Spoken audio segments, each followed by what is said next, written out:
A saúde mental engloba tudo isso, é um conceito extremamente complexo, cheio de nuances, né? E como nós já, para não ser repetitivo, como nós já abordamos e falamos sobre alguns temas dessa questão, a gente vai falar, né, principalmente, aqui são meus disclosures, a gente vai falar um pouco, principalmente abordando essa questão aqui que é muito importante, né? Qual o impacto, né, dos transtornos psiquiátricos, da comorbidade psiquiátrica. A gente sabe que o paciente com epilepsia, como o Lécio colocou muito bem no slide dele, a gente tem uma relação, hoje a gente entende como uma relação bidirecional, onde o paciente com epilepsia ele tem mais chance de desenvolver um transtorno psiquiátrico. Isso até é intuitivo, né? A gente aceita essa informação, a informação mais nova, de uns 10 a 14 anos para cá, que a gente trabalha com esse conceito da bidirecionalidade, onde os pacientes com transtornos psiquiátricos também são predispostos, né? O transtorno mental predispõe também ao aparecimento da epilepsia, então é uma relação, na verdade, bidirecional. Mas a grande questão é que esse trabalho aqui, muito importante, antigo já, né, de 2002, do professor Frank Gilliam, em que a partir daqui foi um ponto de inflexão no nosso trabalho, né? O que ele viu? O professor Frank Gilliam ele colocou, né, com a sua equipe, o Colo 89, como vocês muitos sabem, é um instrumento que mede a qualidade de vida especificamente em pacientes com epilepsia, e aí ele fez uma correlação entre o que está atrapalhando a qualidade de vida dos pacientes. Então lá a gente tem a frequência de crises. Então a gente vê uma linha caindo, né? Mas o que realmente ele achou é que a qualidade de vida, o que impactou nessa amostra dele, com 194 pacientes com epilepsia de difícil controle, né, o fármaco resistente, como a gente fala agora, foi os scores na escala de Beck, que é uma escala que mede sintomas depressivos.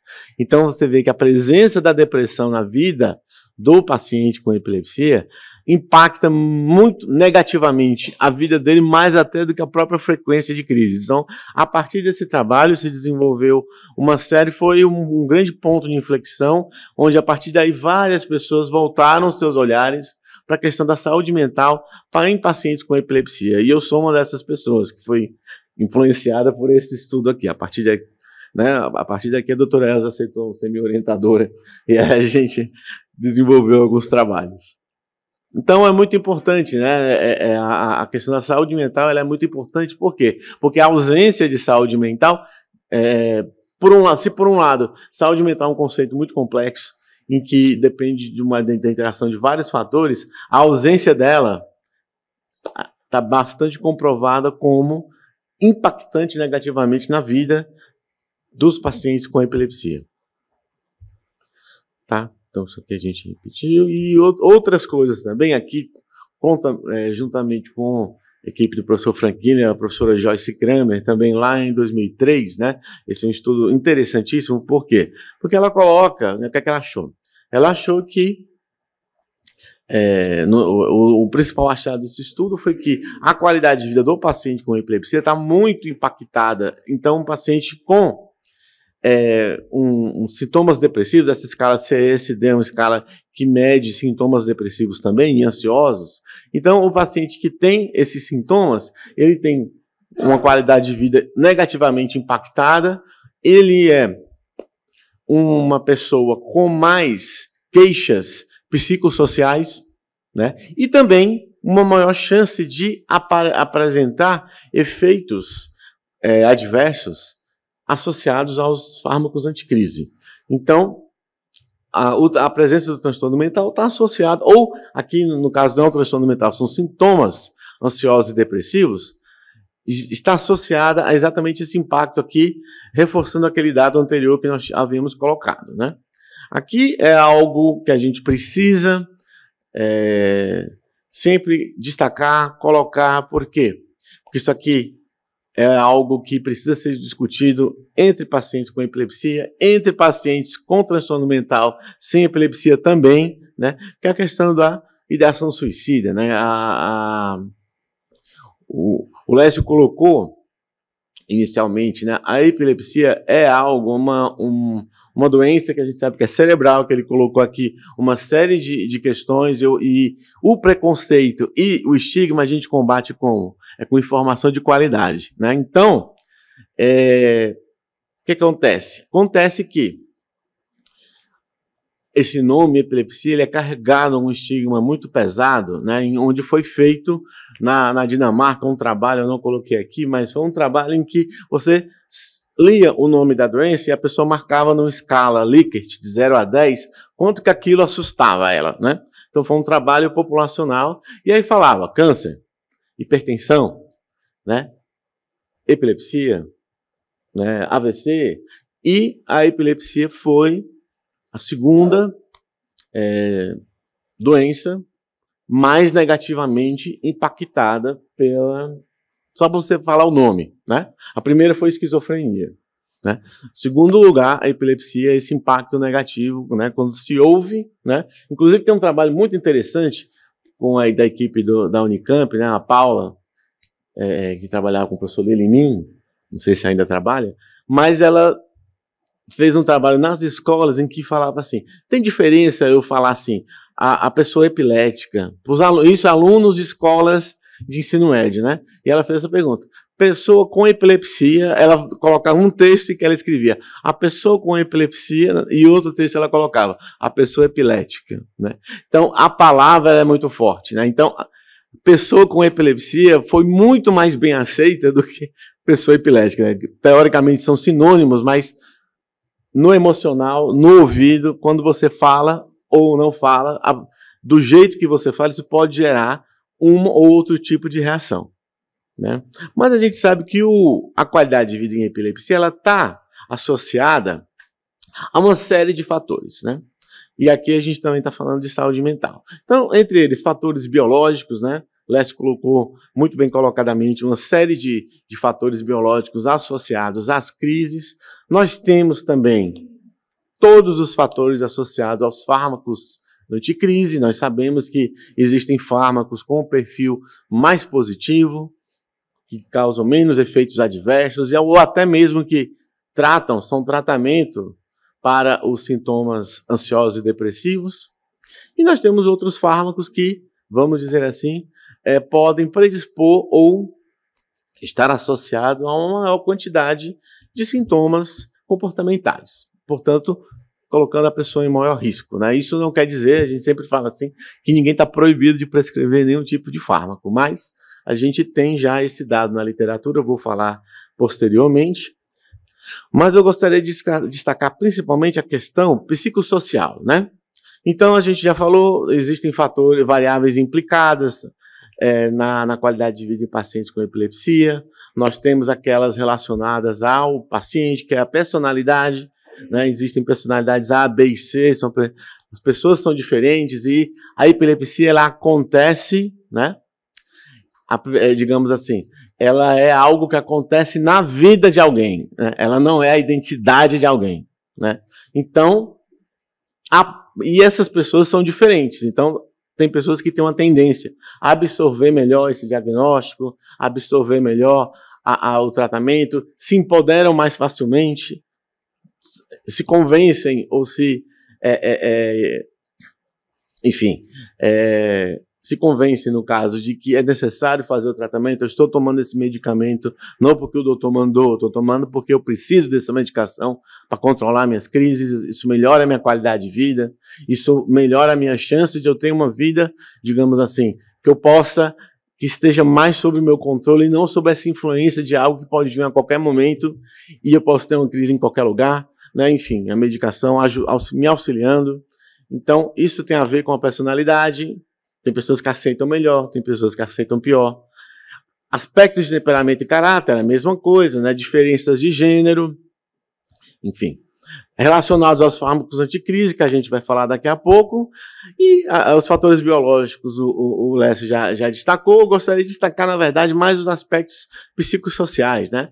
Já falei para vocês um pouco da representação da doença, né? Queria falar um pouco também o grau de inserção familiar e social, né? Então a gente sabe, o paciente ele tem né, o diagnóstico de epilepsia, mas ele tem uma família que apoia, ele tem um grupo ao qual ele pertence, né? Nós estamos falando hoje, né, a questão do celular, ela é importante não só para filmar as crises, mas também para poder fazer assim, grupos de discussão, grupos, né, você está inserido num grupo, né, claro, o grupo adequadamente coordenado, né, mas que você pode, enfim, é uma segurança a mais. Hoje em dia, as mídias sociais, se por um lado a gente critica e é uma difusora de fake news, etc., então ela também é uma ferramenta nova que nós temos e que nós precisamos utilizar no sentido de apoiar, né, fazer redes, grupos de apoio, grupos de discussão. Então ficou bem mais ao nosso alcance, né? Então a questão da inserção, a desinserção familiar e social é mais um fator psicossocial que vem a piorar, vamos dizer assim, esse panorama, né? A questão do estigma, nós já falamos do estigma, e o paciente, né, eu como, digamos assim, a minha praia são os pacientes com epilepsia e transtorno mental, a gente sempre fala que esses pacientes eles têm o chamado duplo estigma, né? Eles estão estigmatizados por ter a epilepsia, e dentro do mundo da epilepsia, eles são estigmatizados por terem sintomas mentais, né, sintomas comportamentais e transtornos psiquiátricos. Tá? Então, também outra questão muito importante independentemente de quão grave ou de quão refratário, fármaco resistente, né, a minha situação, a minha epilepsia, mas quais são as minhas expectativas de melhora, de recuperação, de reinserção, né, psicossocial, de eu conseguir um emprego, de eu conseguir um relacionamento afetivo, né? Então a gente também precisa trabalhar com essa questão da expectativa, né? A esperança, ela é algo que melhora muito a qualidade de vida, né?